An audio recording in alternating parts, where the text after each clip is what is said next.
शेतकरी मित्रांनो नमस्कार.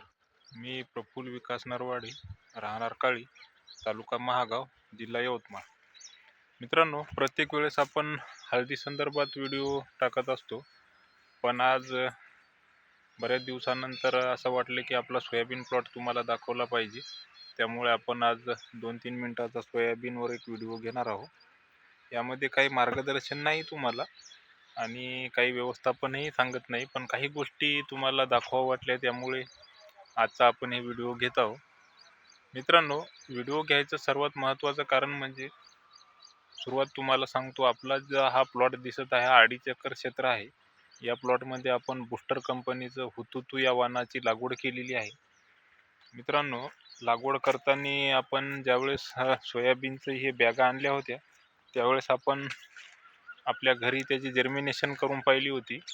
तर आपल्याला चांगली 95 ते 99% या वाणाची जर्मिनेशन मिळाली होती आणि त्या जर्मिनेशनच्या अनुषंगाने आपण हे व्हेरायटी लागवड करण्याचं ठरवलं होतं. मित्रांनो, व्हिडिओ घेण्याचं कारण एकच की बऱ्याच शेतकऱ्यांचे सोयाबीन निघाले नाही किंवा बऱ्याच कंपन्यावर असे आरोपसुद्धा झाले की त्यांचं बियाणं यावर्षी जे मार्केटला आलेलं आहे त्याची जर्मिनेशन चांगली नाही, 75% बियाणं हे खराब आलेलं आहे, असे बऱ्याच कंपनीवर आरोप झाले. त्याबद्दल 2-3 व्हिडिओ पाहण्यात आले. त्यामुळे तुम्हाला थोडा आपला प्लॉट दाखवावा असं मला वाटलं. आणि सर्वात महत्त्वाचं म्हणजे एक गोष्ट लक्षात घ्या, आपण कोणत्या कंपनीची बाजू घेऊन बोलत नाही आणि कोणत्या शेतकऱ्याला दोषीसुद्धा ठरवत नाही. मी फक्त माझ्या शेतातील लाईव्ह परिस्थिती तुम्हाला दाखवण्यासाठी हा व्हिडिओ घेण्याचं ठरवलेलं आहे. त्यामुळे तुम्ही याचा काही गैरअर्थ किंवा काही आपण कोणत्या कंपनीची बाजू घेत आहोत असं समजू नका. मित्रांनो, सोयाबीन न निघण्याचे काही कारणे असतात, ते तुम्हाला थोडक्यात दाखवतो आपल्या प्लॉटमध्ये. आता आपण फिरत फिरत या भागात आलो आणि हे तुम्हाला दाखवतो. हे जो भाग दिसत आहे तुम्हाला असा हा पट्टा, जवळपास मित्रांनो हे 10 गुंठे क्षेत्र आहे. वरच्या साईडनं पूर्ण आपलं पाण्याची जे चाल आहे ते या आपण जिथं उभा आहोत त्या साईडला पाणी खाली वाहते. आणि आपण लागवड केल्यानंतर दुसऱ्या दिवशी मोठ्या प्रमाणात पाऊस झाला होता आणि तो पाऊस या वरच्या साईडनं असा खाली आला आणि थोडा इकडून असा खाली आला. तर त्या पाण्यासोबत मित्रांनो काय झालं, पाणी खूप मोठ्या प्रमाणात असल्यामुळे पाण्यासोबत वरची जी माती राहते ते पाण्यासोबत थोडी खाली आली, त्याला आपण गाळ म्हणतो, आणि तो पूर्ण गाळ असा आपला हे दिसत असलेल्या या 10 गुंठे क्षेत्रामध्ये ते येऊन बसला.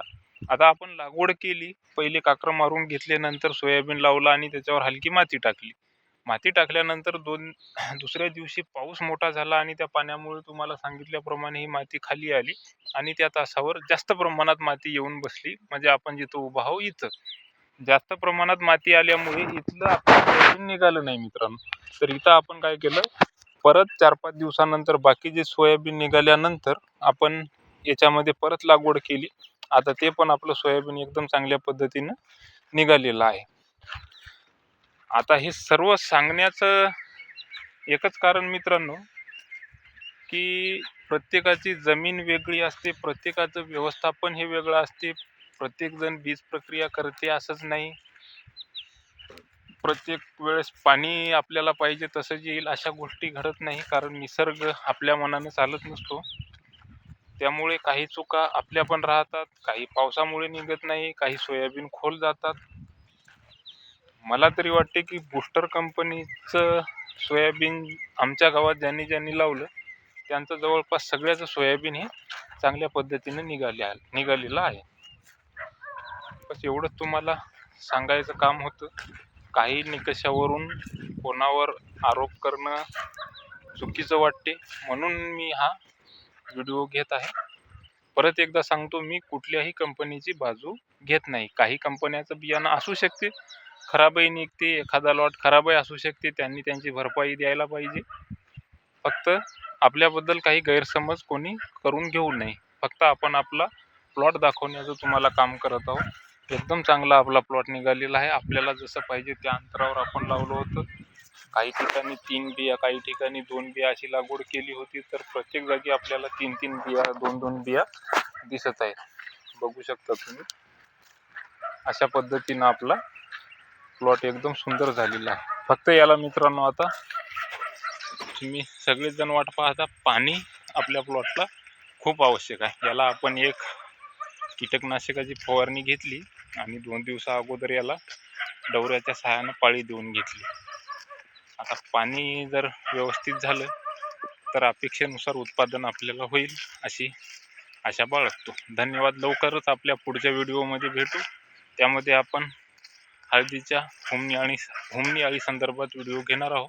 ते तुम्हाला 1-2 दिवसात मिळून जाईल.